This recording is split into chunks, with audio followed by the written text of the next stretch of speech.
Hello, welcome to the Church360 Members Offerings Training Webinar. Hi, my name is Rod Kiles and I am the Customer Onboarding Specialist for Concordia Technology Solutions. I've been with the company a little bit over 17 years now, and I really appreciate the opportunity to serve churches. You can reach me personally one of two ways. Of course, you can always send me an email at rod.kiles@cph.org. And if you'd like, you can give me a phone call. So you can call me at 314-268-1315. I kindly ask that you mute your phones and or microphones and post any questions you may have into the question window. It'll be located on the left-hand side of your screen. It's like a little vertical toolbar with an orange arrow on top of it. So joining me today to answer those questions that you'll post in the question box is going to be Jordan Bogart. He's one of our support technicians. He's been here several years as well. I don't know exactly how many, but he's been here several years as well. And he'll be answering those questions. So if you have any questions along the way, feel free to answer those or post those questions, and Jordan will answer those questions. So you can reach him, and you may have actually spoken to him in the past, but you can reach him by email at jordan.bogart@cph.org, and you can also reach him by phone at 1-800-346-6120. The 1-800 number, that's our support line. So, okay, so we're going to go ahead and go through our class overview. And the first part of the class overview is going to be our class agenda. So these webinars are broken down into little sections, little chunks. This is the first run of this series of webinars. So I'm still kind of getting the timing down, but the plan is for this webinar to last around 90 minutes. So class agenda, we're going to start out by covering the topics that we're going to discuss through this webinar. So we're just going to go through little bullets and talk about each one of those topics.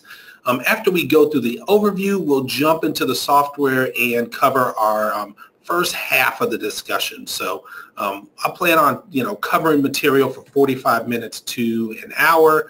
We'll take a short 5-minute intermission where you can step away for a second if you need to, take a short break.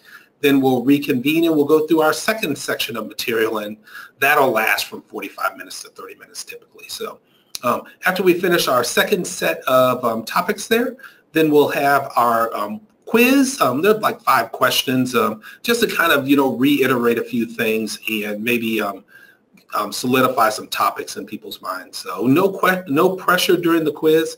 If you get the question wrong, no one's going to be notified or anything. So feel free to answer those quiz questions. Then from there, we'll have our question and answer session. Any questions that Jordan hasn't answered along the way, I'll answer those questions. And if any questions pop up at the tail end, feel free to post those questions and I'll answer those questions as well. Okay, so from there, let's go ahead and go through our overview. So we're going to start out by logging into the software, and I'll kind of briefly discuss the login screen. From there, we'll jump into, I'm calling them prerequisites. They're going to be things that we are going to want to discuss prior to actually entering offerings into the system. So first prerequisite is going to be our giving funds. So you're going to want to enter in your giving funds so that you can track the things that people contribute. So giving funds, we're also going to talk about envelopes. We're going to have a short discussion about pledges. Not every church uses pledges, but for those that you do, those of you that do, we'll want to discuss that topic there. After pledges, we're going to briefly talk about smart groups. We talked about smart groups a little bit in each one of the first 2 sessions. We'll focus our smart group conversation on offerings and contributors and stuff like that this time.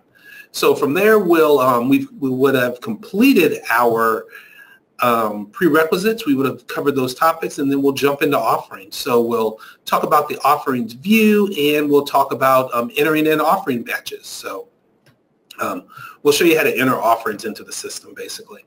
Then from there, we're going to switch gears a little bit, and we'll probably would have had our intermission, our break at that point in time. But we'll switch gears, and then we'll go into reports. And with reports, there's obviously the contribution statements. We'll show you how to generate and print your contribution statements. We'll show comparison reports, and I'm going to put down and more. There's going to be probably a couple other reports that we'll show, all depending on time, but we also have a reports training that's coming tomorrow. So, you know, it's going to be administrator and reports, but a good portion of that's going to be simply covering reports. So any reports that I haven't covered in the first 3 sessions, Monday, Tuesday, Wednesday here, we'll cover in the third training. And feel free during tomorrow's training to state what type of reports you'd like to see. So I'll be asking that at the start of the session. So then we're also going to show Vanco integration. After the Vanco integration, we'll have our short quiz, 5-question quiz, and then we'll have our question and answer session. And at that point, I guess we'll head to lunch, or we'll head home, or, you know, finish working on some of our other tasks. So, okay, so if you're ready, I'm ready. Let's get started. So I'm going to go ahead and switch screens to Google Chrome. That's going to be the web browser that I use when I'm using the software. And I'm going to turn off the webcam so we can maximize our viewing screen, and we can focus in on the topics that I'm going to discuss and show here. So give me just 1 second there. Perfect. And it looks like everybody can see my screen, so that looks good. And okay, so we're ready to go. So at this point in time, whenever you go to access Church360 members, you're going to go to your subdomain. So the one that we're using is demo.360members.com. And you'll notice I have 2 tabs open, and both of them have the little member symbol. I'm going to mention this now. The reason why I have the second tab open is so that we can talk about Vanco integration later on down the line. So toward the end of our training. So I already have that tab open. So I'm going to go ahead and log in, and I'm going to log in with my username, Rod, and I'm going to type my password in. Type that one more time. If for some reason you forget your password, you can click the forgot password link. At that point, you can enter in your email address and you can reset your password. All of the usernames, well, not the usernames, but all of the passwords are self-administered. I guess you can say the usernames as well. When you log in, if you check the box for remember me, that will keep you logged in for 2 weeks, as long as the cookie is not deleted from the machine. So it does give you the ability to stay logged in. So I'm going to go ahead and click the login button to log me into the software. And when I log in, I'm going to land here on the people view. And the system is going to remember like where you visited last, and it's going to remember things like your smart groups. So I've been kind of working in the software this morning to get prepared for this session. So, okay, so the first prerequisite that we want to discuss is going to be our giving funds. So to access your funds, you have to have rights to the funds part of the program. And you're going to go to the gear here at the upper right, and you're going to click on funds. And then that's going to bring up your giving funds. These are going to be the reasons why people give to your church. So we have some sample funds inside the system. Of course, we have some sample data. And when it comes to these funds, you're going to type in a fund name here at the top, type in a number, give it a color, and click the Add Fund button. So when you're thinking about your funds and you're setting up the funds, you're going to want to create a fund for each reason that somebody contributes to your church. And basically the fund is the container. It tracks what people are giving towards or giving to. So the fund that I want to add is going to be the scholarship fund. And you'll just type in the name of the fund. Then you'll have the choice to give it a fund number. And I'm looking at my list here. I'm going to use fund number 13. Now, when you're assigning fund numbers, there's really 2 types of concepts that people use. So lots of times it's, most cases it's 1, then the second most popular, or the first most popular fund is 1, the second most popular fund is 2, third one is 3, fourth one is 4, so on and so forth. But lots of times with churches, they'll have kind of like a chart of accounts type numbering system. And the numbers will all start with 4, and then it'll have 0, 1, 0 or something like that.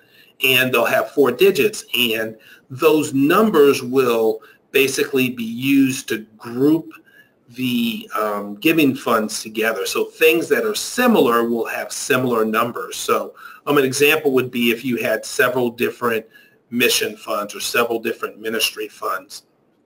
You could have them all start with similar numbers, like it could be 4021, and then the next ministry fund could be 4022, for example, and then the next one could be 4023. So like women's ministry could be 4022. So just depending on how you want to do your numbers, and then whenever you see 402, you know that that's a ministry fund. So just depending on what you're doing. Now, whenever you're working with your funds, to add a fund, you'll make sure to click the add button. So don't let me get too far away from that. And then it will dump the fund here at the top. Once you refresh or reload your screen, it will sort those funds alphabetically. So our scholarship fund will end up down here by the S's. And then when you're looking at the list, it does have the ability to use the inline editing. So if I needed to make a change, say I had a typo, or I just wanted to modify it, I can just click on the row and it will allow me to change that fund name, fund number. I can even change the fund color. And the fund colors have really 2 purposes inside of the system. One of them is it's going to give you the ability to visually differentiate between the different funds. So lots of times you'll see churches, they'll have different colors for every one of the funds. And, you know, if you have enough funds, you may have to repeat the colors. Another method or another benefit of this is it can be used kind of like a grouping method. So things that are similar, you can give a similar color. So like before I was talking about using 402 with another number to group your ministries together. So another type of grouping method could be to use similar colors to group those items together. Then visually, when you're looking at those items, you'll be able to see that it's a ministry item, so that there's something similar about those items. So, and let's change this one. We'll put that one as a darker color there. But all of the ministry items could have that bluish type color. So it's just more like a visual cue. And anytime you see that color, you'll be able to kind of tell at that point that that's a ministry item. In most cases, what I'll do is I'll make the offerings and tithes. I feel like that's purple. And then if I have something that's communion related, I'll make it red. So, but very quickly when you're inside the software, that color becomes distinct in your mind, and you say to yourself, hey, you know, that's something that relates to that item, and it kind of, you know, sinks into your mind at that point in time. So that's the colors. On the right-hand side, there's a link for year to date. So it tells you the amount, but also if you click that link, it will take you over to the offerings view, and it will just show the offerings related to that fund. So it basically adds a filter, and we'll talk more about filters here 30 minutes, 45 minutes from now. But basically it allows you to filter and just see those offerings on that fund. I'm going to use the back arrow to go back to our funds view. Now, when it comes to sorting, I've heard a few customers say, hey, you know, I don't really want it to sort alphabetically. I want it to sort by the number. And if that's the case, what you can do is instead of, or maybe in addition to, or instead of putting the fund number here, you can put the fund number in front of the giving fund. So it could be one space dash space offerings and tithes. And then you could put the other numbers in front of them as well. So then when it sorts, it'll actually sort by those numbers. So let me just refresh and reload my view here, and that'll change the sort. And then it'll be sorted by number at that point in time. So if that's a concern and you want it to sort numerically instead of alphabetically, then you can put the numbers in front of the fund name, and it will sort that way. Now, on the far right-hand side, you'll notice that there's circle minuses. And those circle minuses allow you to do one of two things. So one, it'll allow you to delete a fund. Two, it'll allow you to deactivate a fund. Now, if the fund has offerings attached to it, then it's not going to allow you to delete the fund. It's only going to give you the option to deactivate. So like I just added the scholarship fund here. If I click on the circle minus for that one, it'll give me the option for delete. And it'll allow me to literally delete that fund from the system. This mission fund, it has offerings attached to it. So then if I go to deactivate, it just deactivates the fund. It'll put a strike through the wording of the fund name, and it will hide that fund throughout the software. So it's not like eradication or anything. It doesn't obliterate. I don't think I can say that word. So it doesn't eliminate the fund throughout the system due to the fact that the offerings are attached to it. It just hides it throughout the system. So if you have some old funds, you can hide them. You can't delete them because of the history. So it is going to hold on to that information. If you deactivate that fund and you need to bring that fund back, like maybe you did it by mistake, you can click on the circle plus, and then it will allow you to restore that fund and put it back into the system. Okay. So when you're in this view, it does show year to date. So this is the current amount that's been given to each one of these funds. You can print this view. So this view actually acts like a reporting view. And you'll kind of see this convention throughout the software. So like you'll see these print buttons and these download buttons. Those are supposed to be like reporting options. So you can download this information to CSV or Excel, and you can also print the report out. And basically they're a current year fund totals report. So it'll show the each one of your funds, the fund numbers, and the amount that was given to each one of the funds. So let me go ahead and close this view, and we'll go back to here. And you can also send that information to Excel. So lots of times people like to create their own reports in Excel. So if I download it and open that file in Excel, we'll give it just a second here.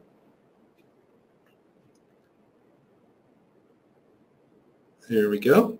It'll show you each one of your funds. It'll give you the fund number, and it'll tell you whether the fund is active. So, okay. So let me go ahead and close that. And after we have our funds in the system, the next thing we want to discuss is our envelopes. So to access our envelopes, we'll go to the gear here at the upper right, and we'll go to envelopes. And this is going to show us a list of every single person inside the database. And the reason why it's showing everybody inside the database is because over here on the right-hand side, it is set to everyone. If we want to show a subset of our membership, we can use the three little bars here, and we can create a subgroup, create a smart group. And we can click Add Trade and add in additional lines and create a smart group. Or if we have a smart group already in the system, we can select that smart group, and it will filter the results that we're seeing. So if we don't want children, or we only want people who've contributed in the last year or two, we can show just those people. So I'm going to switch this back to everyone just for a minute. And here inside the envelopes view, running down the left-hand side, we're going to see all of our people. And you'll notice that some of them are just going to be one name, some of them have a spouse. There is a kind of like a non-negotiable. It's a business rule of Church360 members. For you to be able to be a joint contributor, you do have to be married inside of the system. So Dave is married to Sue, Sue is married to Dave. Since they're married, I can check the box for being a joint contributor, and I could give them an envelope number, and it would be a shared envelope number. So when working with entering in offerings, I could type in 101, and it would pull up the envelope for Dave and Sue Abbott. So it does allow for joint envelopes. Now, when working with Church 360 members, it is not required that you have an envelope number to record offerings. So like we have Betty, Clark, Sam, and Tanya here, and Clark is married to Betty, but we haven't entered that wedding yet. I'm going to show that here in just 1 second. But they were visitors, and if Clark wrote a check, we could just type in Clark's name when we're entering in offerings, and we could record the offerings for Clark.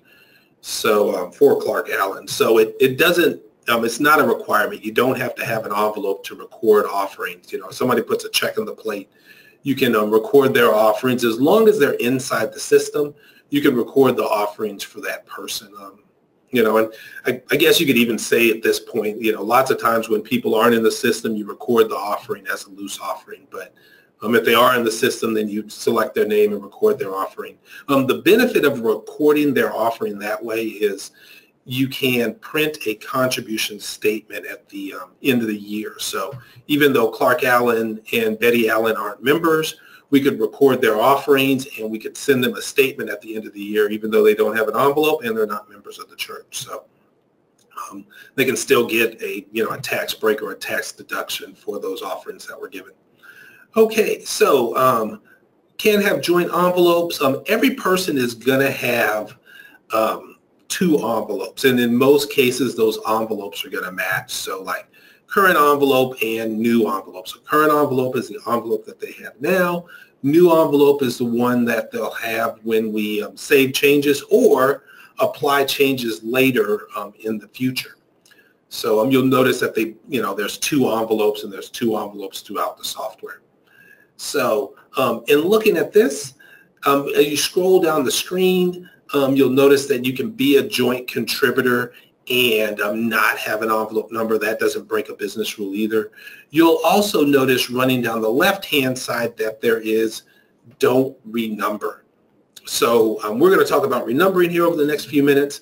When you're renumbering, you can basically assign everybody who's inside this view an envelope number. You can also assign just people you want to give an envelope number. So, when you're renumbering, there's going to be a couple scenarios there. Basically, you could say, hey, everybody that has an envelope number, I want to assign them an envelope number next year, but I want to do it alphabetically. You can say, hey, I just want to assign certain people an envelope number. And then there's a third scenario, hey, I want to assign, and I call it a split numbering system. So, it's similar to the prior one where, hey, just certain people, I'm doing it manually, but when you're doing a split one, you're really doing it manually and visually. So let's go through all 3 of those scenarios, assigning everybody alphabetically, manually going through and assigning them, and manually assigning a split numbering sequence. So alphabetically, manually, and doing a split numbering sequence. So with the first one, when you're numbering, I suggest starting with a smart group.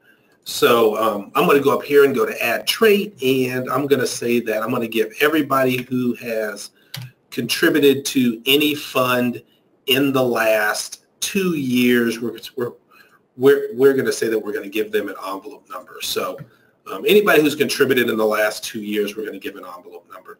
So that's 110 people. We're down quite a bit from the 200 plus we had before. So if there's anybody in this list that should not receive an envelope number, I can check the boxes here on the right-hand side, and it will literally skip over those people. And if I check a box that has an envelope number, it'll leave that person with number 172. So in our example, David and Shirley have 172. So if I check this box, they'll continue to have 172 in the future. So I'm going to uncheck that for them so that they have a number alphabetically just like everybody else. But I'm going to leave those 2 checked. So when you're renumbering envelopes, you want to filter by a smart group to kind of get down to the people that you want.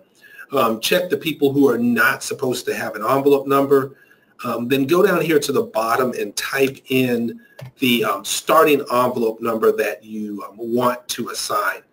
And then at that point, oh, actually, let me scroll down here. Oh, that actually looks good. Perfect. Okay, so then at that point, we will renumber, and then it'll just assign those numbers, and you'll see that everybody's going to have a number.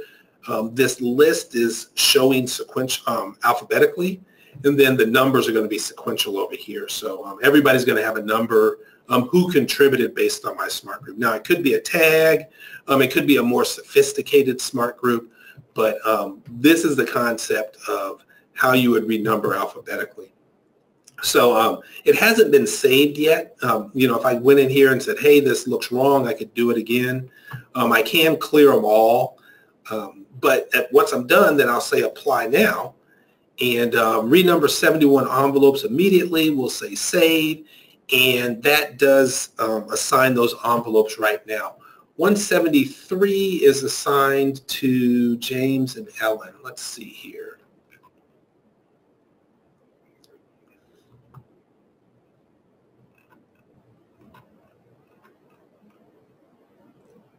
Okay, so what that means, I didn't expect that to happen, but what that means is I have somebody who did not give in the last 2 years who had an envelope, and that's going to be James and Ellen. So what I can do is I can switch this to everyone. Then like we go to James and Ellen here, they're 173. I can clear all, and then I could go back to my smart group and say I want everybody who contributed to any fund in the last 2 years, any amount, and then it will show all those people, then say renumber. Oh, let me check these two back here. There we go. Then renumber, and then it will go through and assign. So if people have envelope numbers who haven't given in the last 2 years, you do have to take those envelope numbers away.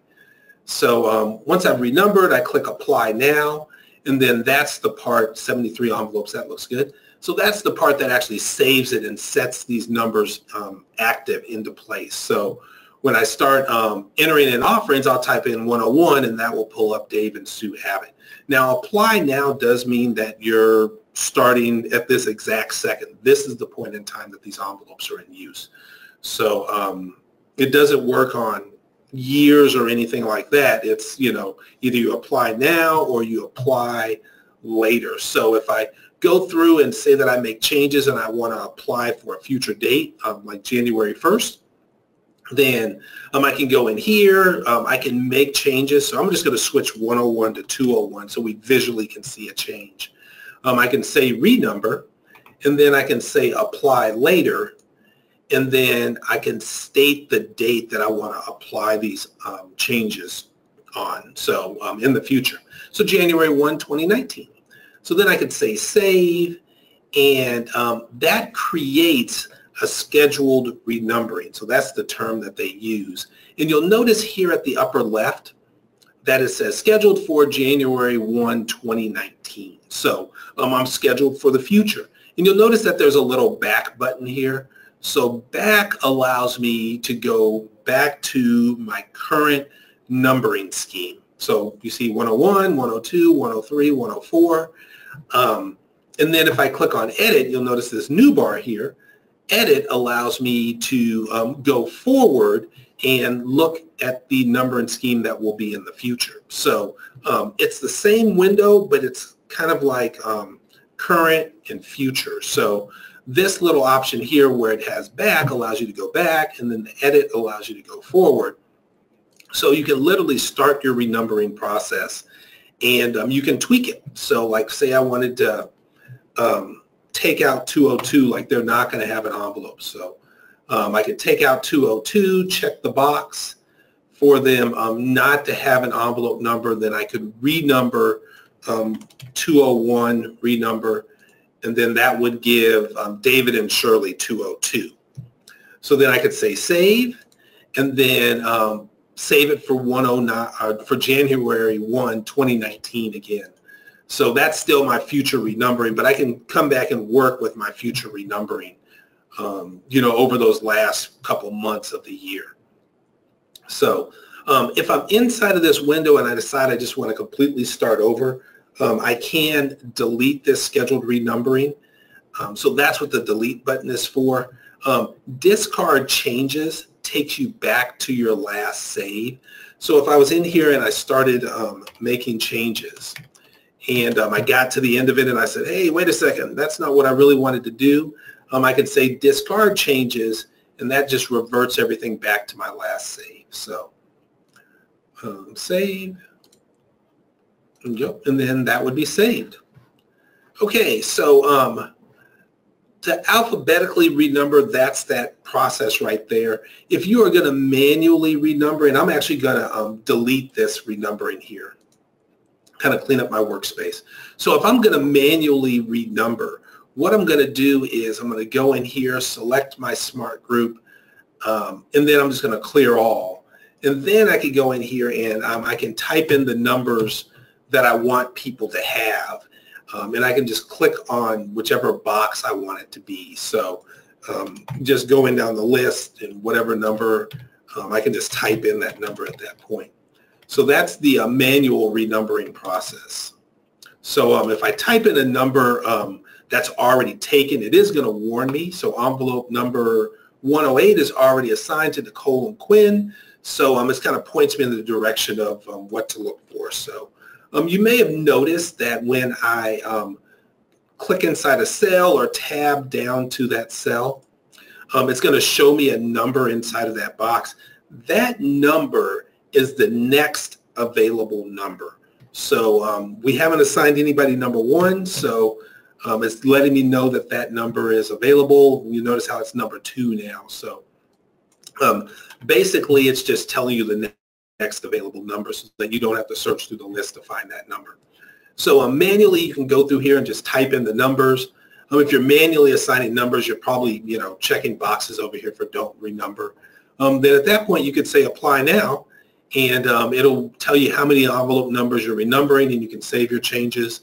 And then that would be your manual renumbering process at that point in time. And kind of like the other half of manually renumbering, I'm going to click clear all here, is if you're doing a split numbering sequence, like maybe the youth have a different numbering sequence than adults. You could say 101, and then like Jacob's a child, you could say he had 401, and then Lacey had 402, then Tina Abbott had 102, and Dave and Shirley Alexander had 103. So, you can type in any order at this point in time as well. So if you're working inside of this view, and I'm just going to say apply now here.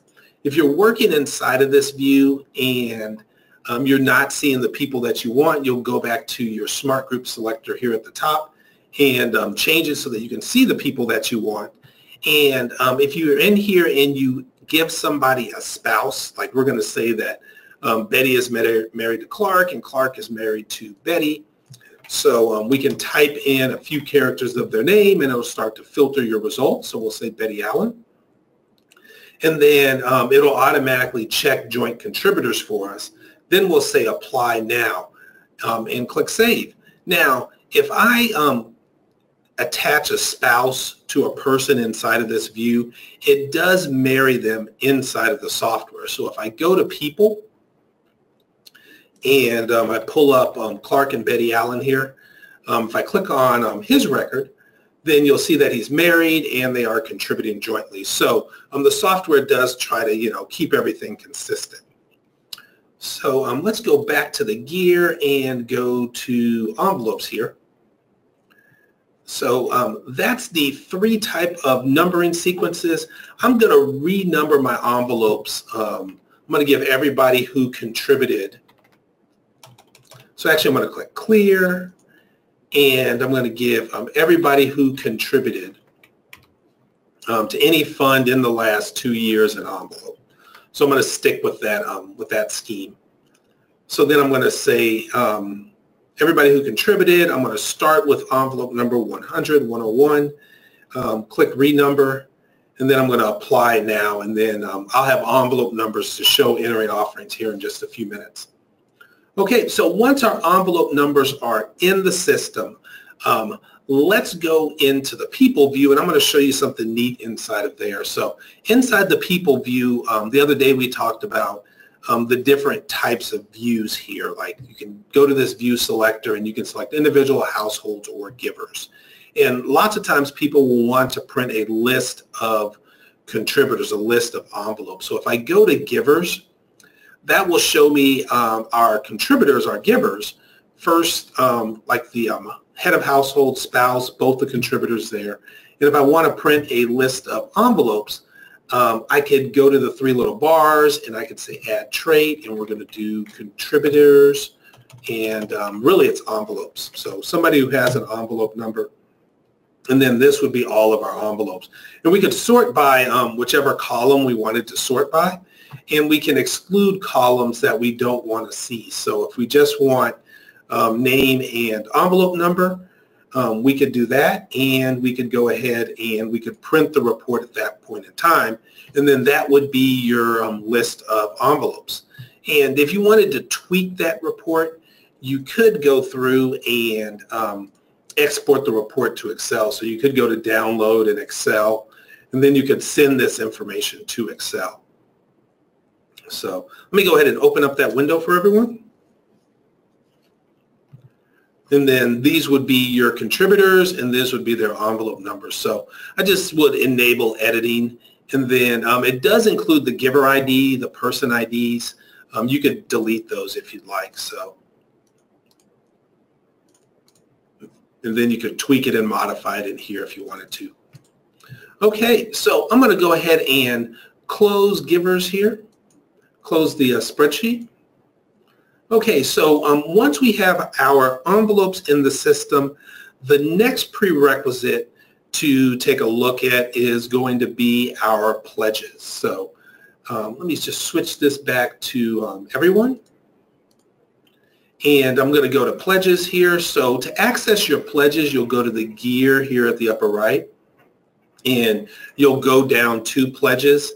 And this will show you a list of all of your active pledges. Now, there's a few pledge rules that I wanted us to go through and just simply discuss, so that when it comes to pledges, there isn't too much confusion. So there should be 5 pledge rules. So pledge rule number 1, pledges can be entered at any time regardless of date. And these are all like I guess facts, like when you're dealing with pledges, if somebody loses a pledge card or turns it in late, even though the pledge drive has been entered and people have entered offerings for that pledge, you can go in and still enter that pledge. So that's pledge rule number 1. Pledge rule number 2. Offering records entered into Church360 members are automatically attached to the active pledge for that time period. So, if I have a pledge in the system, excuse me, sorry about that.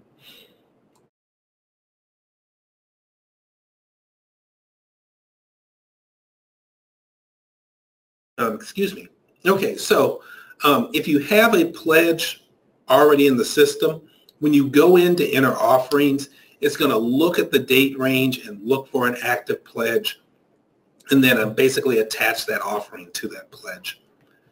From there, pledge rule number 3, 2 pledges cannot be entered for the same contributor for the same giving fund within the same date range. So you can't have 2 pledges to the general fund. You can't have 2 pledges for the same date range for the same contributor to the building fund.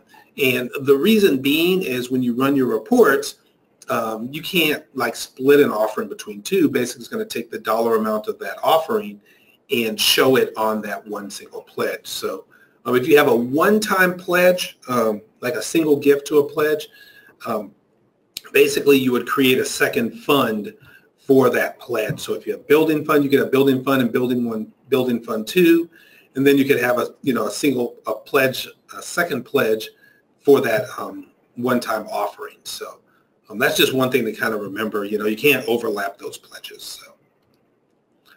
So pledge rule number 4, New pledges should be entered each year. So for historical purposes, you don't want to modify the current pledge. You want to go in and create a new pledge every single year. So if you go back and run some type of analytical report, you'll be able to see how much was pledged and, how far that pledge drive went versus, prior years. So new pledges should be entered every single year. So, and actually it's only 4 pledge questions. So let's go back into Church360 members. Let's add in a pledge. So with pledges, you're going to go in and you're going to select a contributor's name. And we could do the Allens since we just added them in. So we could say Clark and Betty Allen. And actually, let's do the Wilsons. So we have Bill and Janice. So Bill and Janice, then at that point, we could state the amount that they're pledging. And then we're going to select a period. So there's several different periods or time frames here. So really they're periods. So you could say every week. You could say every other week. So if people get paid, bi-weekly, then you could say every other week, 26 times a year. We're going to, donate to the church or donate to this fund. You can say twice a month, like 1st and the 15th. You can say every month. You can say every year, and you can say total amount. So total amount is basically saying, hey, I'm going to give this amount over the whole time period.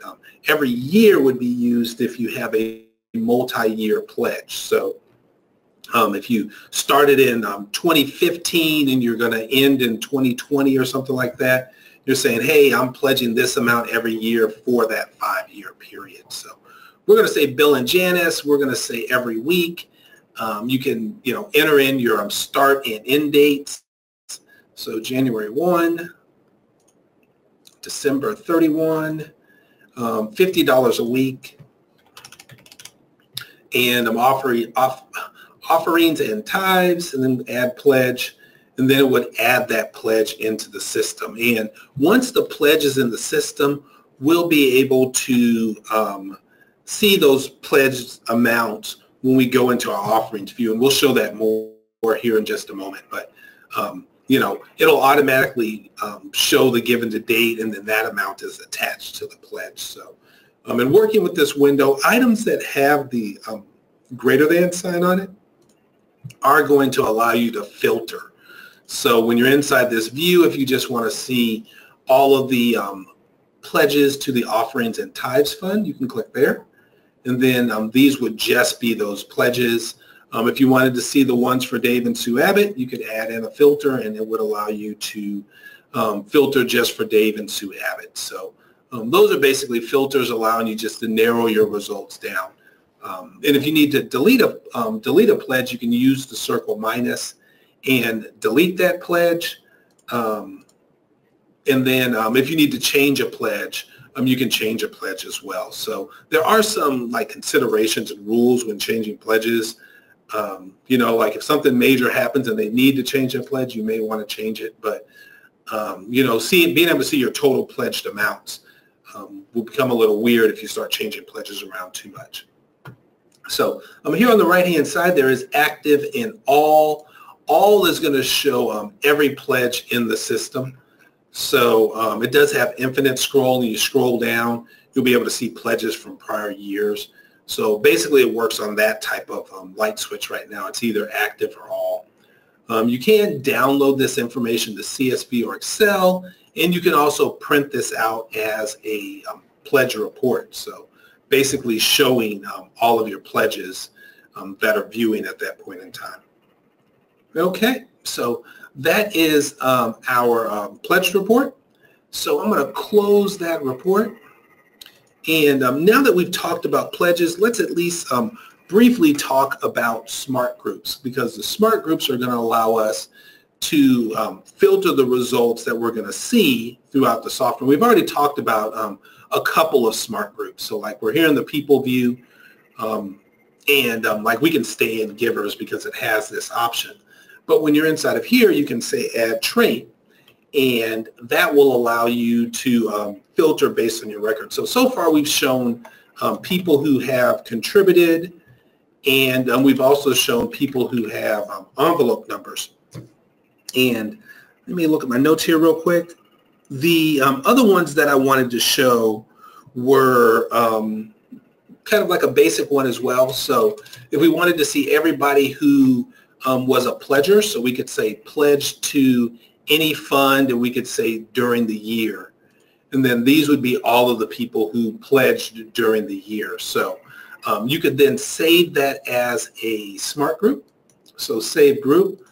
And I'm going to say that this is Pledgers 2018. Then click save. And then that would save that smart group here inside of our drop list. And so let's see. If we have one for envelopes, I won't create another one. So we don't have one for envelopes. So I'm going to create one for people who have envelopes. So we'll change this to envelope number. And we're going to say all, and we're going to save it as a group. So when you already have a smart group or you have a smart group selected, it's going to say save changes to that smart group. We're not going to do that. We're going to create a new one. We're going to say all envelopes. Then click save, and that's going to create that smart group. Another smart group that I wanted to create was eligible contributors. So people that you can consider being possible contributors here inside your database. So I'm going to circle minus envelope number, and I'm going to add the trait, and I'm going to say age is greater than, and I'm going to say 17. And then I'm going to add a trait, and I'm going to say members, I guess. So all members over the age of 18. So we have 98 givers who fall within that group. So we're going to say eligible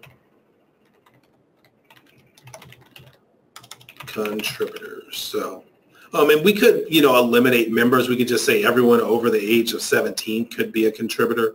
So like if I change my mind and I circle minus, that's where the save group and save changes comes into play. So then at that point, I'll click save, and that will allow us to save those changes. So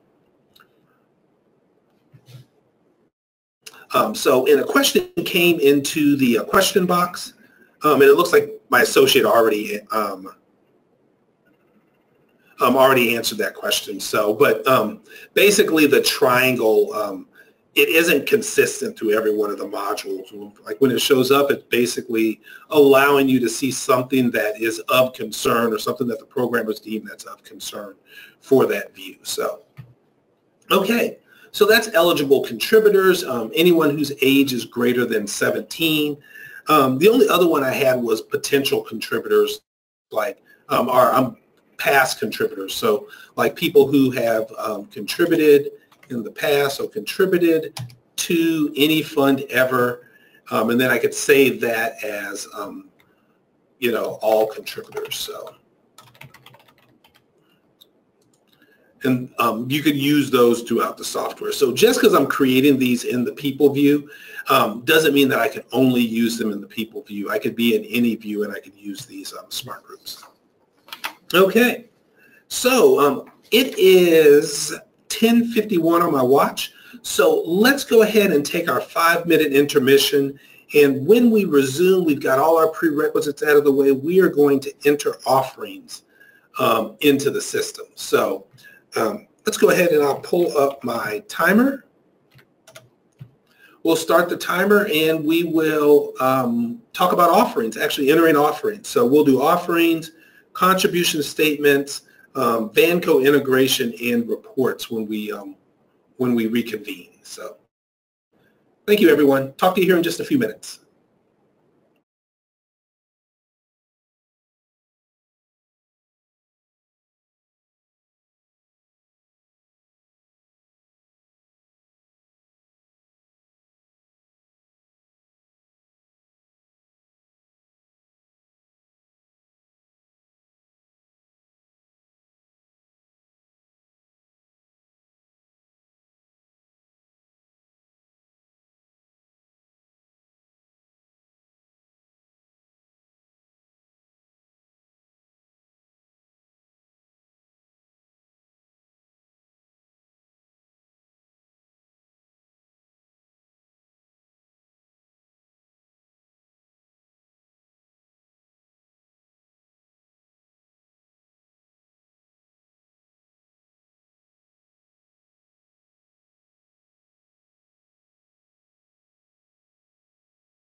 Hello, everyone.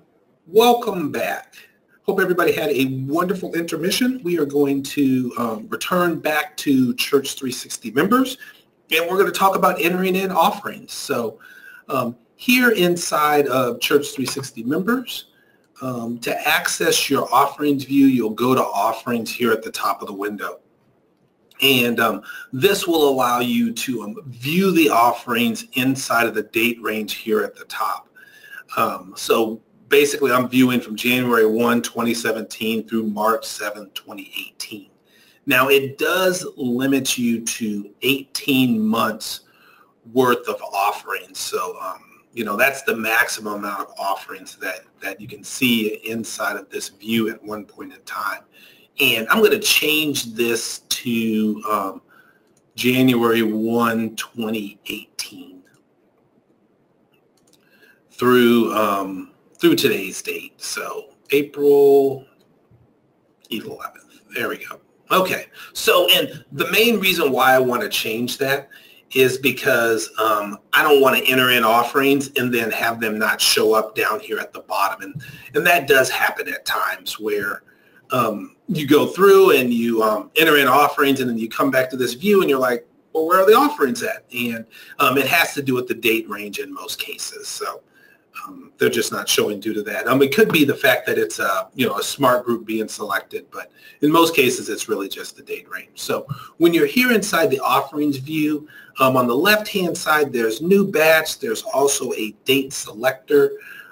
There's a slide bar here that you can use to change your date selector. But in most cases, it's usually pretty easy to select the date up here. You can grab the bookends, and that allows you to select the date. So I guess depending on your dexterity, it might be easier to use the date selector or use the slider here. Then there's going to be a series of action buttons here at the upper right. Download, print, compare, and save report. Then there's going to be it's like another view selector. So it allows you to select offerings, summaries by fund, and summaries by giver. And we'll talk more about that after we actually enter offerings. Then there's going to be the ability to filter and to select the three little bars there. So to create a new batch, you're actually going to click on the new batch button. And at that point in time, what you'll do is you'll select the date that you want to enter the offerings for. And you'll kind of notice that when I selected April 8th, this window behind here got a little larger. And basically, it allows you to attach an event to that offering batch. So I could say these were the offerings that were given at worship. Then I can click on Add. And at that point, it'll take me into this window where I can go through and start entering in my offerings. So I'm going to enter in some bogus offerings, but I'm going to show all the different little features here. So it starts out with loose offerings. So I'll click loose offerings, and then at that point, I can see all of the people inside of my database. So a contributor isn't tied to just having an envelope. It could be the fact that the person doesn't have an envelope and they just contributed. So after I click inside of this box, what I usually do is I move my mouse over here to the right-hand side to kind of get it out of the way. And what I do is I'll take my hand off of the mouse and I'll use the number pad on the right-hand side of my keyboard to actually enter my offerings. So this whole view has been optimized for keyboard entry. So when I'm working with this, I can type in the envelope number that I want to record the offerings for. So 101, that'll be Dave and Sue Abbott. So I'll type 101 and press enter. Then from there, I'll type in the number for the payment type. So Church360 members supports 4 different payment types. 1 is going to be cash. 2 is going to be check. 3 is going to be electronic, and 4 is going to be automobile.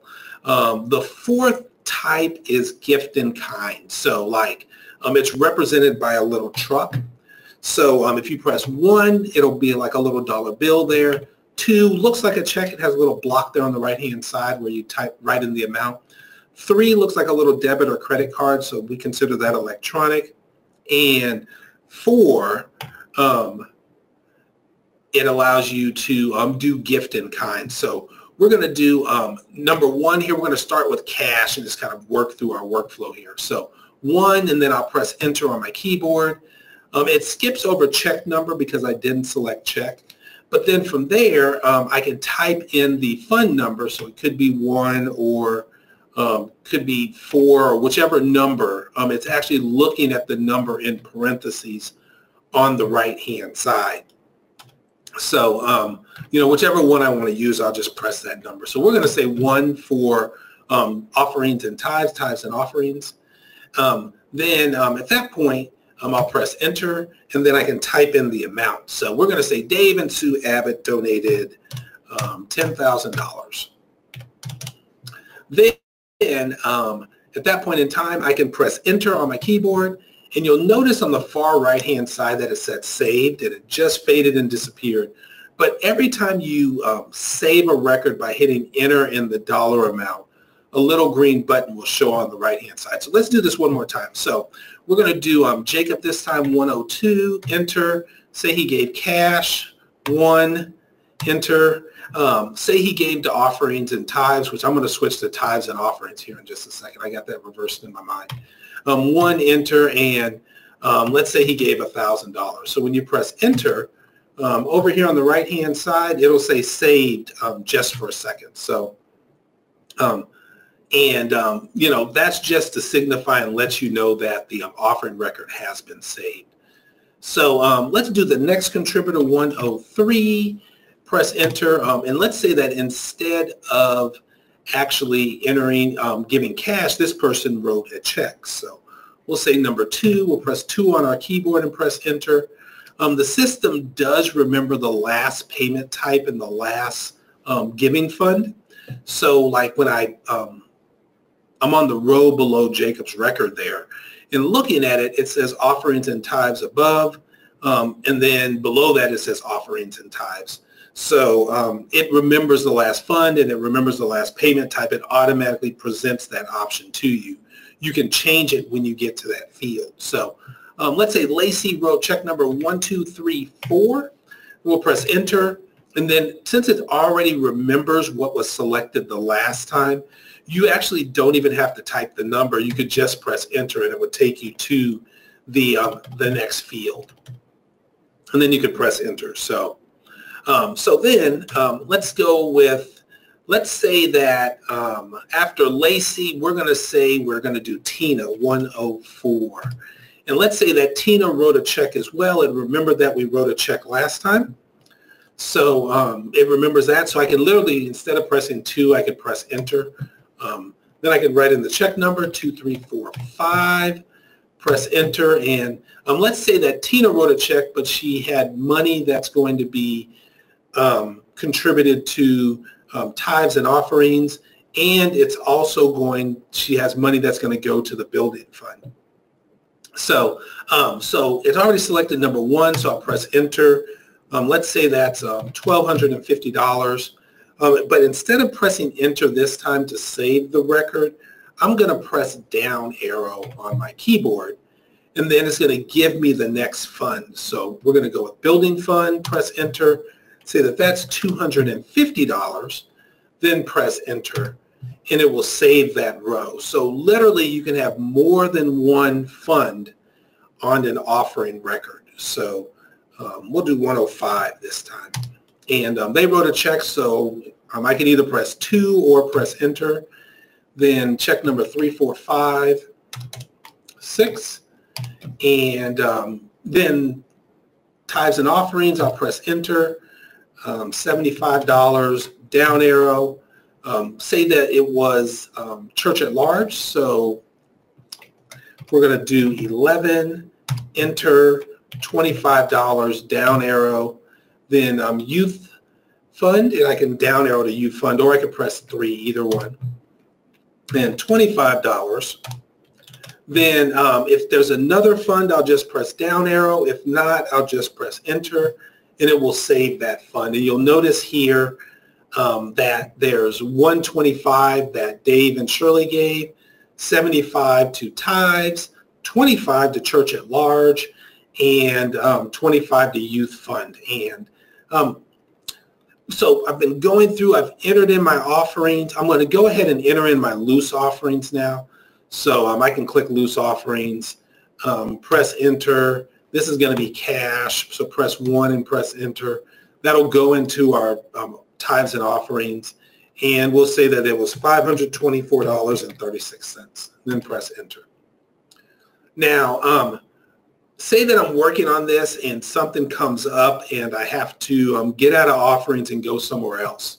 And my example is going to be that I want this to be tithes and offerings. So I'm going to click on the gear and go to funds, and I'm going to change offerings and tithes to tithes and offerings. Then I'm going to click save. It will change that wording throughout the software. So if you're fixing a typo, it basically changes it throughout the software. Then from there, I'll go back to offerings. And I was working on that batch. I needed to fix something or change something. So what I'll do is I'll go back and open that batch up again. And this is a common question that we receive. Lots of times people will say, well, how do I edit a batch that I was working on? Or how do I go back and finish working on that batch? And to do so, what you'll do is you'll go into the offerings view. You'll hover over the batch that you want to open. So in the lower part of the window, in the body of the window, you'll hover over the date and you'll select that batch. So if I hover over April 1st, you'll notice how that kind of turns a peachy, fleshy color there. Or if I hover over the date here for March 25th, you'll notice how all those are grouped together. That tells us that that is a single batch and that I'm going to be opening up that batch. So I'm going to click on April 8th here on the left-hand side. That's going to open up my batch, and that's going to allow me to continue entering my offerings, or it'll allow me to make changes to offerings that are inside of the system. So if I have more to enter, I can type in the name, type in the amount, go ahead and select my fund, and or type in the payment type, type in the fund, and type in the amount. You don't have to type in the zeros. It's kind of out of habit for me, but you can just type in the dollars, and then if there's no numbers after the decimal that aren't zero, then you can just move on to the next cell. Now, if I'm in here and I made a change or made a mistake, say Aaron really gave $100 instead of $10, I can click anywhere on the row except the circle minus, and that will allow me to change that amount. So say that was really 100, then I can change it and click save, and it'll save that amount at that point in time. So you can go back and modify and make changes. It's all about just editing the batch. And I guess if I had an offering record that was in there that shouldn't be, I could use the circle minus here on the right-hand side to delete that offering. So that just allows me to delete that single offering and re-enter it, or whatever I want to do at that point in time. At the lower right of your screen is going to be your fund totals. It'll total by payment type, and the payment type is optional. I may not have said that. Like you could leave them all on cash or leave them all on check, and whatever you wanted to do. Some churches track payment types, some churches don't, but if you do, you can tell, how much money was given in each method. So cash, check, electronic, and in kind. And then it breaks it down by each one of the funds as well. And if you highlight it on your screen by, using your mouse and clicking and dragging over the top of it, you can right-click and copy, and then you could paste that into Word or an email. So basically, this would just be another way of accessing your fund totals. So let me give Word just a second. It's pulling up on my other screen. There we go. There we go. Okay. And then you could just paste that information in there, and then you could, tweak it however you wanted to make changes at that point in time. You could right-click paste or right-click paste special, whatever you wanted to do at that point. Okay, so let me close that. Once you've entered your offerings into the system, we did show cash and check. You can also do, you can find people by name. So like I could type in Lisa. She doesn't have an envelope number, so I could just say Lisa. Then say that she gave electronically, number 3, and that was the tithes and offerings, and that could be $250 and press enter. If somebody gives a gift in kind, so we'll do the Wilson family, Bill and Janice, and say that they gave number 4 a gift in kind, then that may or may not be attached to a fund. Most gifts in kinds are not, but if it is, you can attach it to a fund. But then from there, you can go on to the next field. This option does allow you to skip an amount.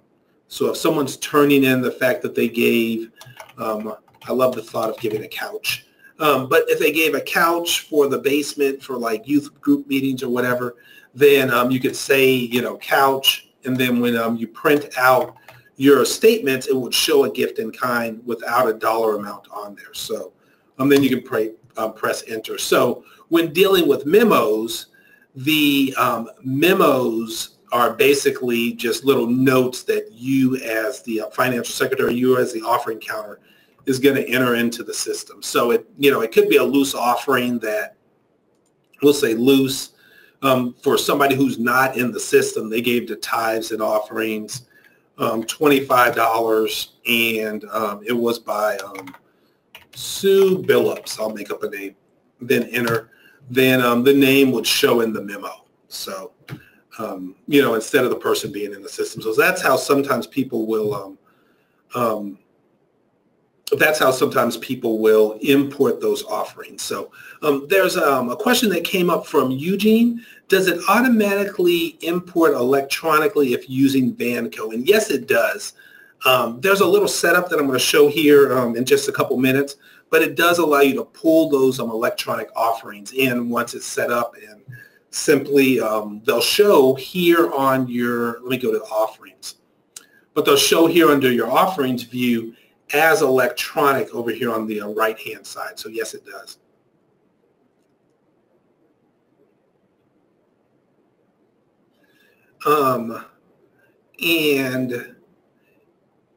The question from Paul, if you could post a follow-up to that question. I don't fully understand what you're saying there. So let's go back. There was another follow-up question from Mary. Hello, Mary. She asked, where do you put in the in-kind amount for donations?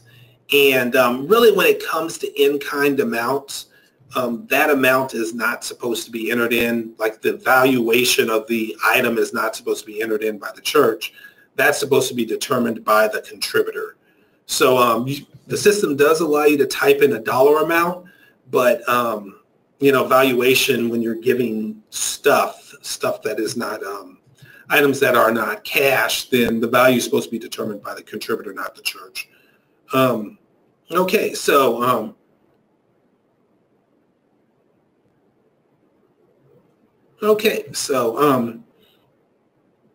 so down at the lower right, I think this is what Paul is talking about, and he says, any way to get similar values for 2 or more, or is that a report tomorrow's focus?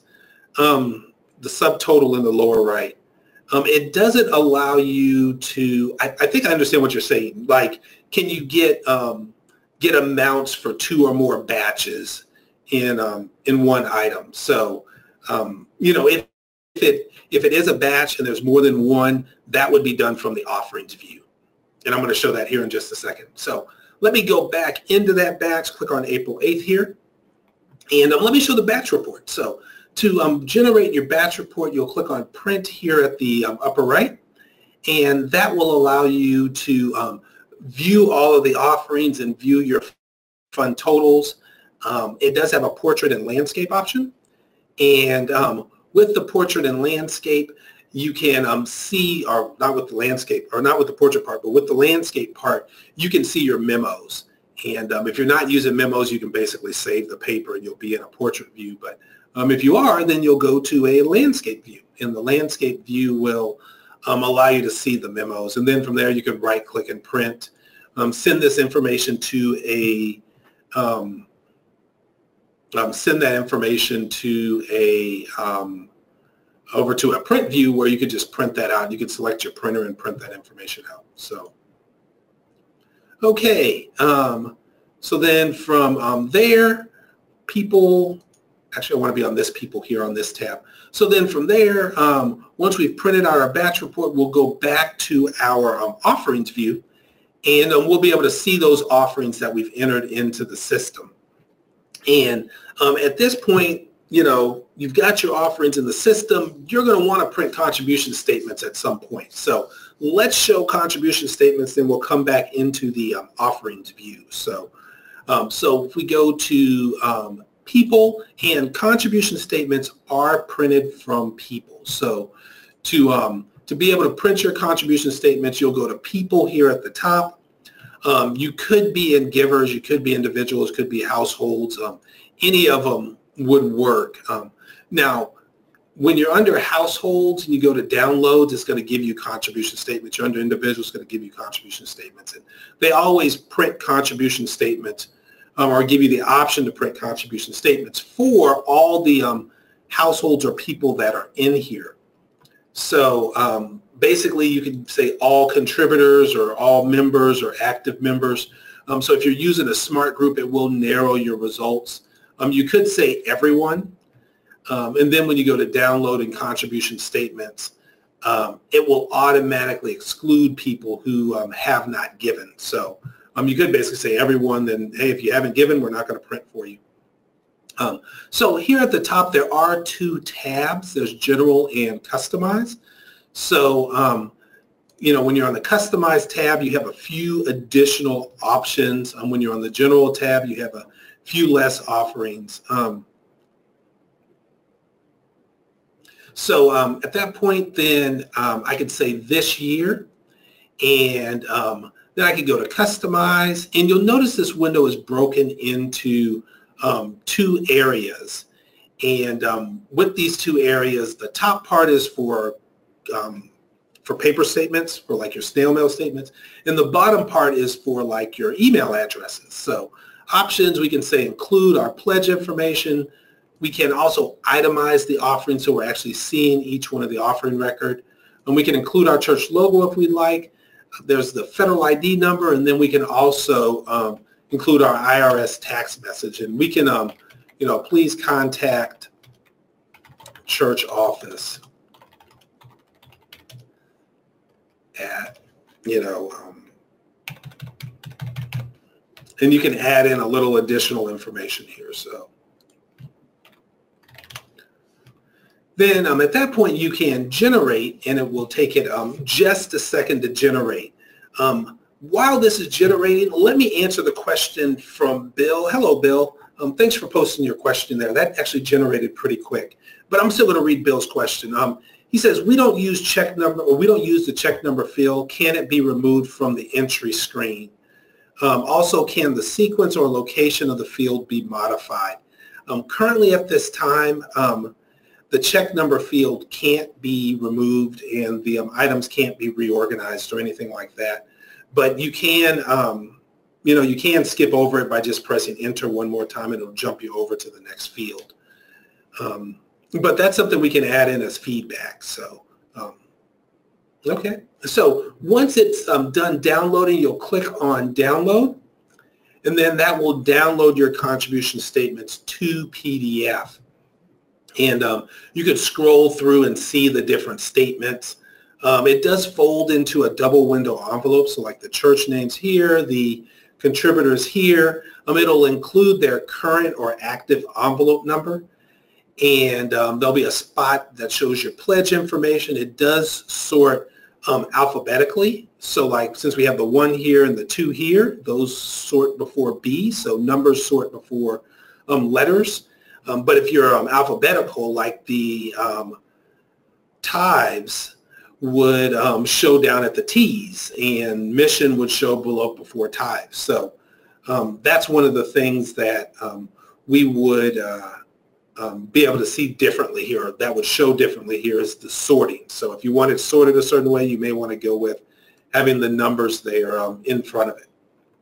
Okay, so it does print out a single statement for each person, and the statement could be multiple pages. But once you've reviewed them, you'll just use the print button, and then that would allow you to print out your contribution statements. And it'll have the IRS tax message down at the bottom. Okay, so let me close this. So once we're inside of this view, I did want to show email and contribution statements. So let me switch to individuals here. And when we're inside this window, you could email contribution statements, and that kind of ties back to our smart groups as well. So like if I go through and check these boxes, it will only email statements to those people who have email addresses. But I may want to create a smart group and say, hey, I want to only print statements for people that don't have email addresses, or only print statements for people who say they want to be emailed contribution statements. So I could say anybody who's living. I can add a trait for people who have contributed to any fund this year, during the year 2018, and depending on if it's email or mail, I could say anybody who has an email address or do not have an email address. So these are the people who contributed who do not have an email address, and then I could just print statements out for those people. Question from Christy on the contribution statements: is there a way to show why type of contribution the member made, or would we have to enter in the memo that it was an EFT? Oh, understood what you're saying. So Christy's basically asking, is there a way of showing whether or not it's like an EFT or something along those lines? Let me go up here to the top, and we've downloaded the statements before.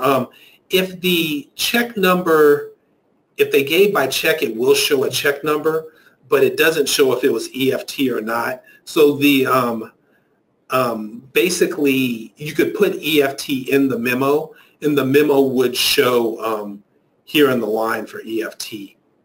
So correct. So okay, good question. Oh, no worries, Christy. Okay, so when printing your statements, you can check the boxes here on the left-hand side to determine who you're going to print statements for. So like if you go to download, it'll just say 3 statements, and you would print it for those 3 statements.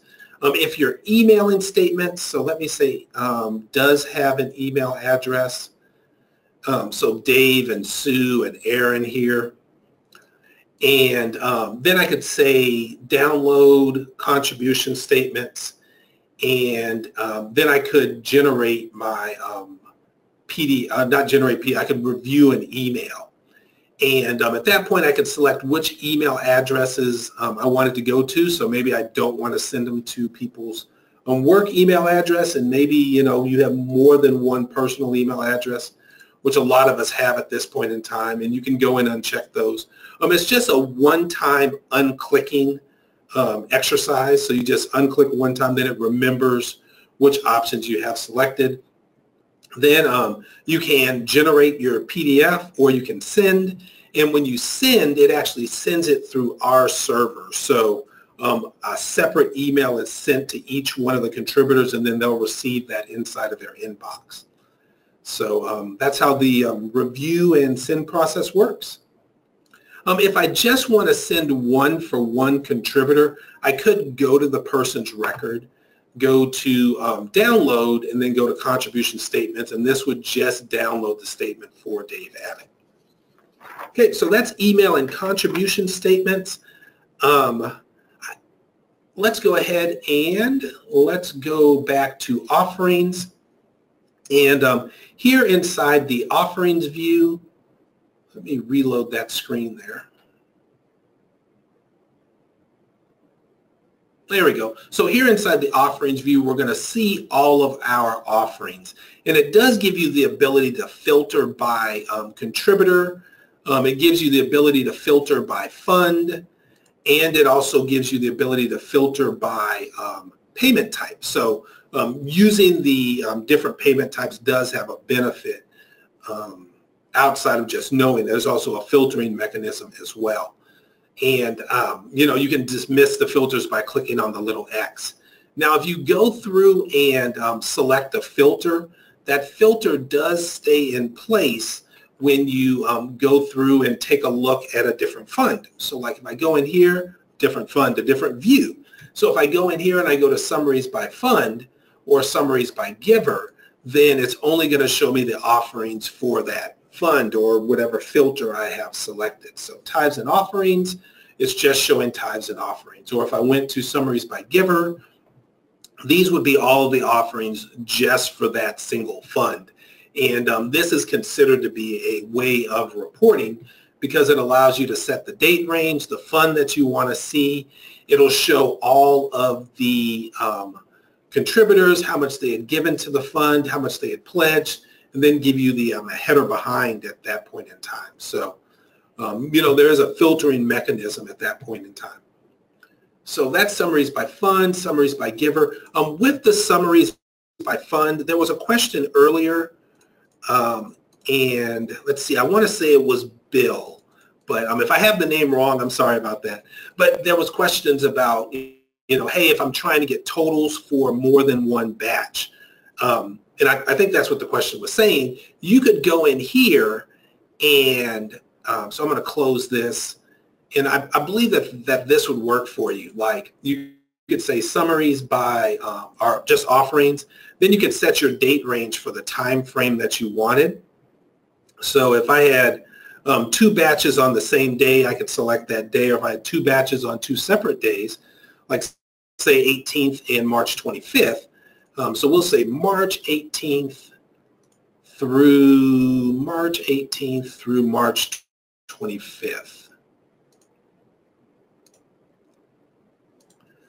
So these would be the offerings for those 2 batches.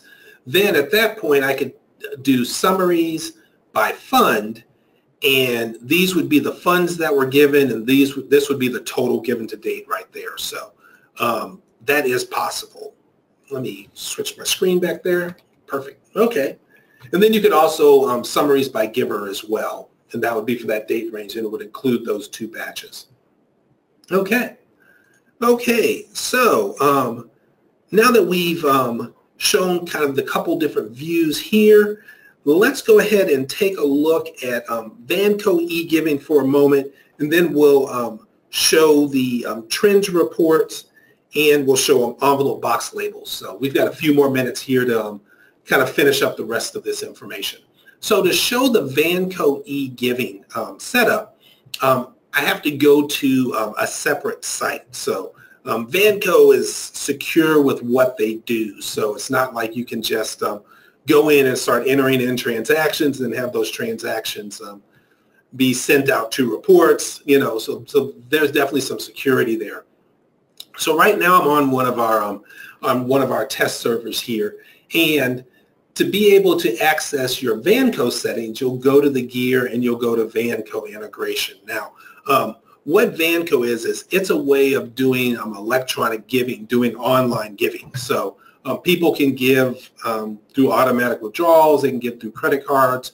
And, you know, when they give, if you're a church that subscribes to Vanco services, those offerings can be pulled into Church360 members. So you can go to the gear and go to Vanco integration.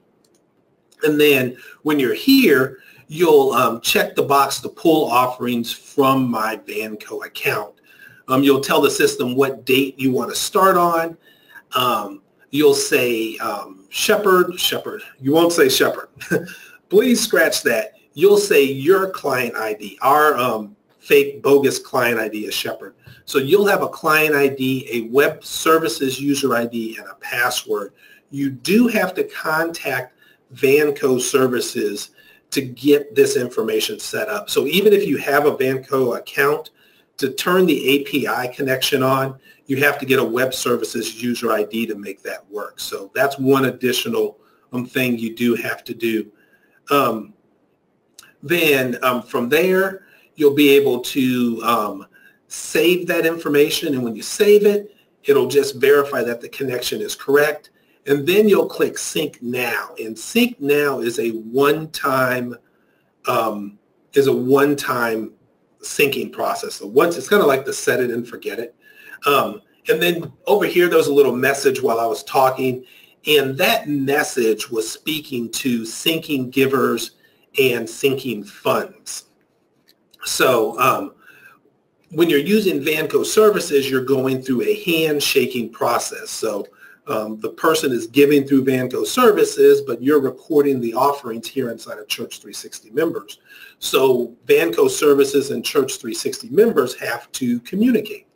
And the communication is done through givers and through funds. So so much is given, we need to know which giver it is, and so much is given to a fund, we need to know which fund it is. So when you have givers and funds to sync, you'll get a little message here at the upper right, and you can click on that message. You can also, when you're here under Vanco integration, you can do it from here as well, but either one will allow you to go to the window where you'll be doing your sync. So click on the link, and then from there, basically, you'll have the information that's coming over from Vanco services. This is the Vanco giver. And what you'll do is you'll go in here and you'll select the contributor that matches the Vanco giver. So you'll say David and Sue Abbott, and you'll say Dave and Sue Abbott. So it says Dave from Vanco, you'll say Dave and Sue from Church360 members. And then you can say link, and it will link those two people together. It'll jump it down to the bottom, and you'll basically rinse and repeat that process. So there'll be Sally Baxter. You'll go through, you'll select Sally, and then you'll link her. So, and then if there's somebody who you don't need to link, you'll use the circle minus, and you'll ignore their transactions that are coming over. So you'll have to link everybody for those offerings to actually be pulled over. And you'll also have to link the funds as well. So you'll have to go in here and state that, hey, this is going to be the general fund, and then link that. And then at that point in time, once they're linked, you'll just, oh, I've already synced, so I'm good. So then from there, the offerings will automatically be pulled in. And you don't have to come in and sync every time. You'll actually notice that the button's grayed out. There's no action on it.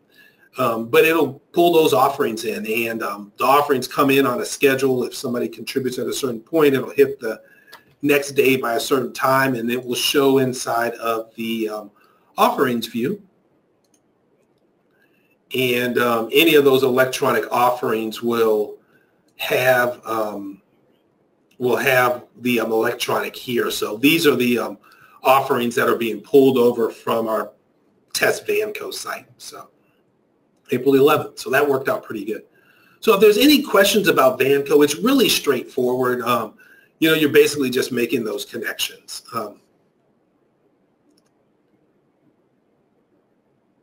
Okay.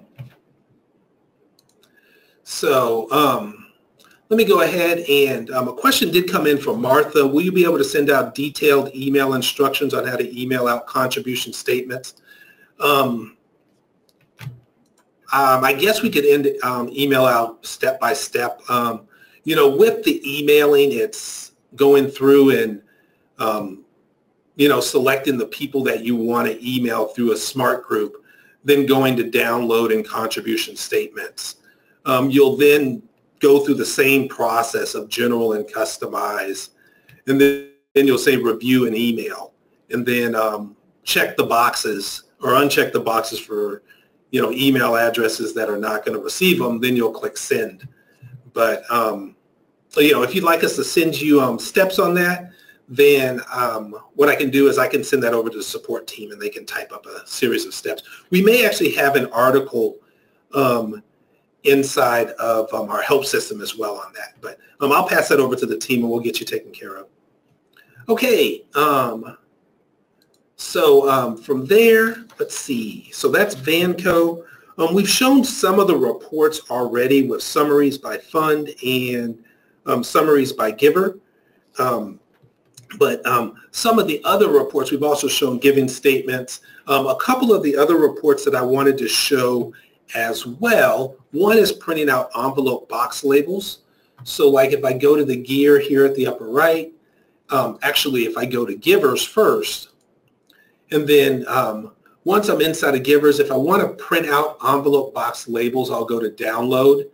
And then from there, I'll go to mailing labels. And since I'm inside the giver's view, it's actually going to include the envelope number, if they have one, on the label. So, I have to say, I could say do not print or don't print, print current number or print next year's number. So by being in this giver's view, it's going to include that information. So I can go through and I can scroll through the different pages. If I want to skip one, I can just click on the label. So say this sheet's been used before. Then at that point, I can generate to Word or PDF. And if I go to Word, then I can actually modify or change it.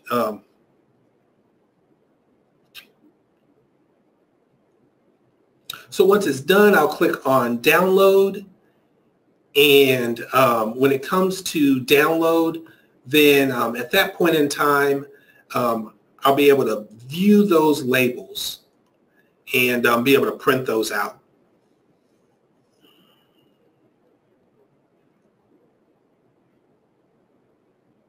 Give it just a second there. There we go. And then it'll show enable editing, and I can make that a little bit bigger.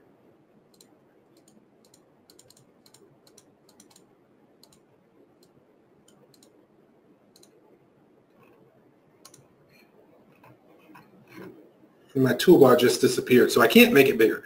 But it will show the label, or the contributor or giver name, the address. These can be printed out on mailing labels, and then it could be attached and fixed to the box of label, or to the box of envelopes and mailed out, or handed out, however you wanted to handle that. So if you don't want the address, you can disable that. So there is a question or statement that came in from Paul. Hello, Paul. Vanco seems to use deposit date versus donation date. This can impact what year or month a particular donation appears. I can't speak to that. I'm not exactly sure if it uses deposit date versus donation date. You may know better than I on that. But I would agree if it is using one versus the other, it could affect when which month the offering does show. But that would be something we'd have to look into. Okay, so those are envelope box labels. Let's go to reports here. And once you're in reports, you do have the ability to do a trending report for offerings. So like you could go to new, then once you're inside of there, you could go to trends, and you can create a trending report. And the trending report is all about comparison. So you can access it by going to reports, going to new, and creating a report. Also, when you're in the offerings view, you can save a few clicks by clicking on compare, and then that will take you into the trending view as well. So right now we're seeing a trend for offerings given by everyone to all funds, but you really can create your own type of trends and do your own comparison. So like if we have a pledge drive, so let's say new, and actually I'm going to get rid of, I'm going to say delete this, and I'm going to do pledge first. So we could say pledges to all funds, but we're just going to use our tithes and offerings here. Did I lose tithes and offerings?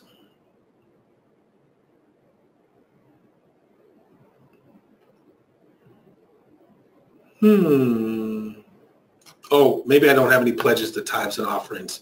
I'm sorry about that. Let me double check. They may be to the building fund. They're to the general fund. Okay. So if I go back to offerings, compare, then go to new, and I could say pledges, and then I could say the general fund.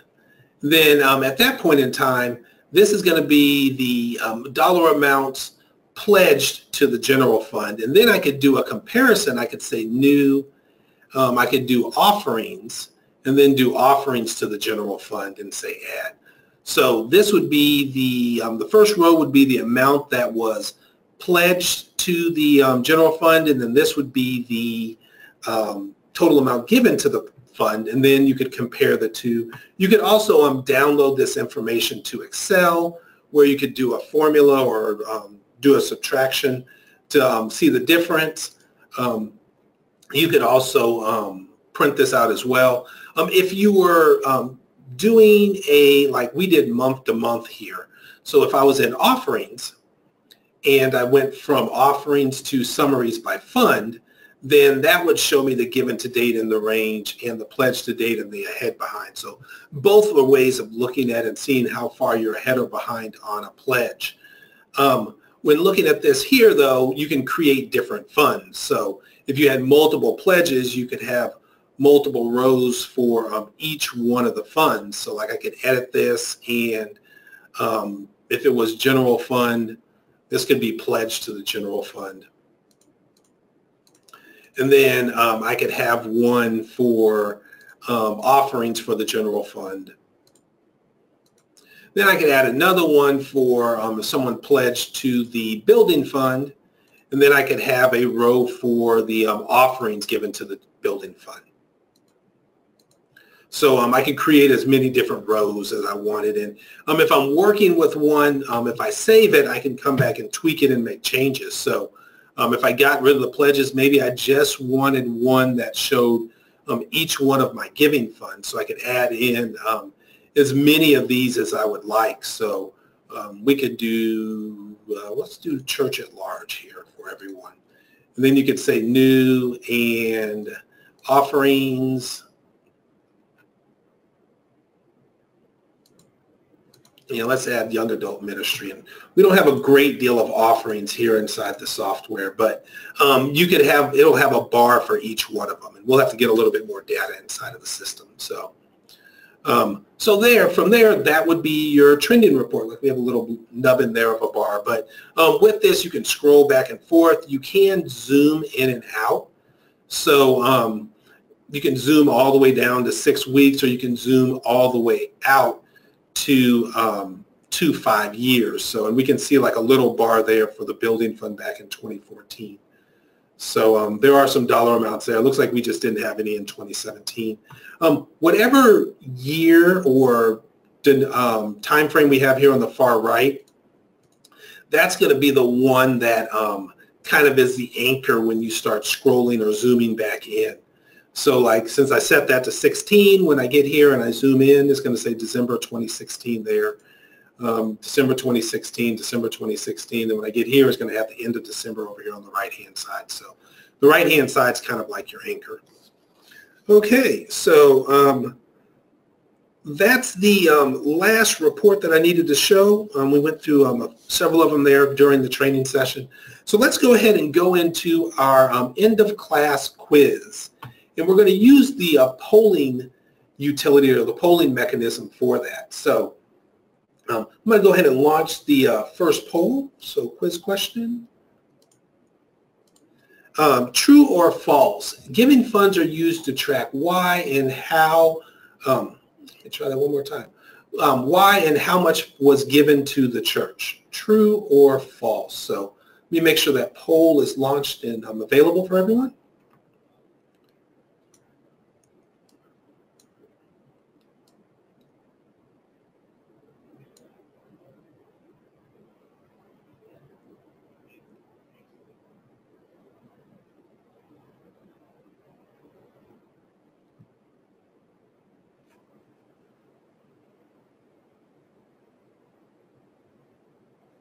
Okay, and it looks like everybody has had a chance to vote.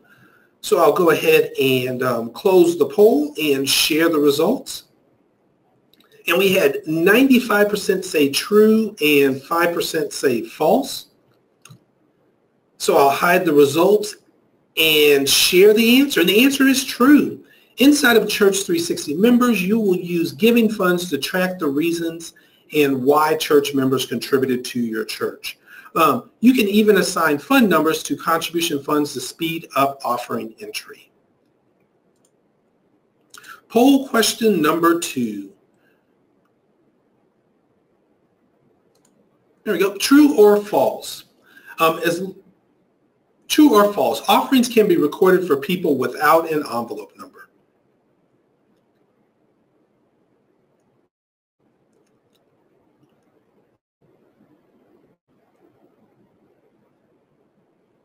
Okay, I'll go ahead and looks like everybody's voted. I'll go ahead and close the poll and share the results. And we had 100% of the people say true, so we were unanimous. Awesome. So I'll hide the results and share the answer. The answer is true. Good job, everyone. As long as a person is entered into Church360 members, offerings can be recorded for that person. Having an envelope number is not required. Question number 3.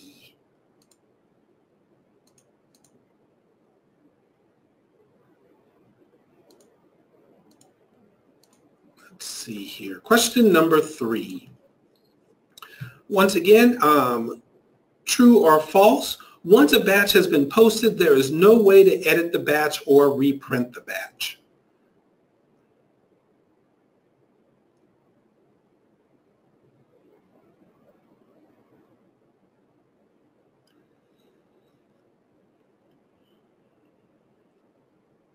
Okay, wonderful. Good job, everyone. Okay, we were unanimous on this one as well. 100% of the people said false. So I'll hide the poll and share the results. The answer is false. To edit a batch, go to the offerings view and click on the date of the offerings in the body of the window. Once inside the batch, use the print button to print the batch report. So good job. Okay, question number 4. Question number 4 is related to pledges. True or false, pledges can be entered at any time regardless of date.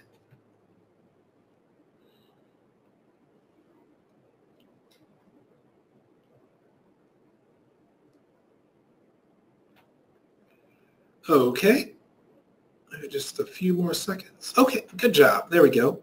Okay, so go ahead and share the results. We had a small split here. We had 95% say true, 5% say false. So I will hide the results and share the answer. And the answer is true. Users can enter next year's pledges now, and it allows a pledge to be added once a pledge drive has started. Okay, well, if there aren't any other questions, I'll go ahead and end the session, and I will talk to everybody soon. And I'll send follow-ups for messages about feedback and for the steps for emailing out statements. Okay, wonderful, everyone. Thank you so much for your time, and I will talk to you soon. For Jordan Bogart, this is Rod Kiles. We are signing off. Thanks. Bye-bye.